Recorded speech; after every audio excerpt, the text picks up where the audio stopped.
જલારામ બાપાની 145મી પુણ્યતિથિના પાવન પર્વ નિમિત્તે કેશોદ સ્થિત જલારામ મંદિર ખાતે દિવસભર ધાર્મિક અને સેવાકીય કાર્યક્રમ યોજાયા હતા. સવારે મંદિરમાં ધૂન, કીર્તન અને રામાયણના પાઠ યોજાયા હતા અને મોટી સંખ્યામાં ભક્તોએ હાજરી આપી હતી. આ પવિત્ર પ્રસંગે કેશોદની ઝૂંપડપટ્ટી વિસ્તારમાં રહેતા જરૂરિયાતમંદ પરિવારોને ભોજન પીરસવામાં આવ્યા હતું. તેમજ જલારામ મંદિર કેશોદ ખાતે મોહનભાઈ કનારિયા તરફથી અન્નક્ષેત્રમાં ભોજન પ્રસાદીનું વિતરણ કર્યું હતું.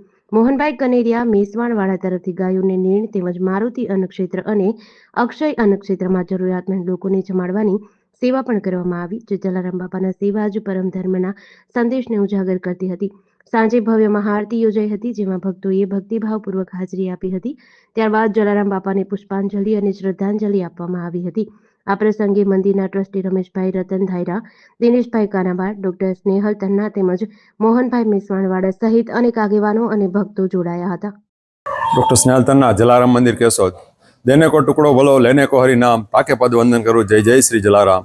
એવા સંત શિરોમણી જલારામ બાપા જે સૌરાષ્ટ્રની ભૂમિ પર થઈ ગયા, એમને 145 વર્ષમાં આજે શ્રદ્ધાંજલિ હતી.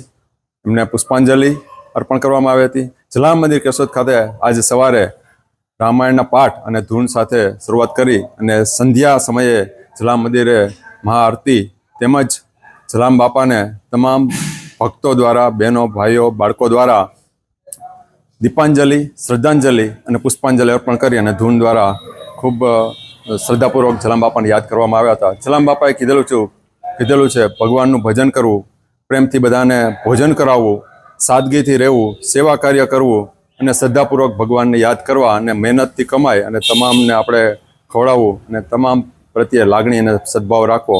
આવા જ સદગુણો આપણામાં ઉતરે તેવી આજે જલારામ બાપાની 145મી પુણ્યતિથિ નિમિત્તે, નિર્વાણ દિન નિમિત્તે જલારામ બાપાને પ્રાર્થના છે. જય જલારામ, જય સિયારામ, વંદે માતરમ. આની પુણ્યતિથિ અનુસંધાને આજરોજ જલારામ મંદિરે પણ આશ્રય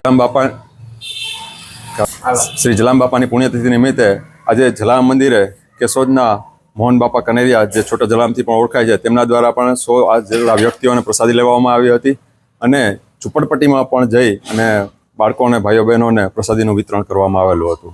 જેડીસી ન્યૂઝ સાથે નરેશ રાવલિયા, કેશોદ.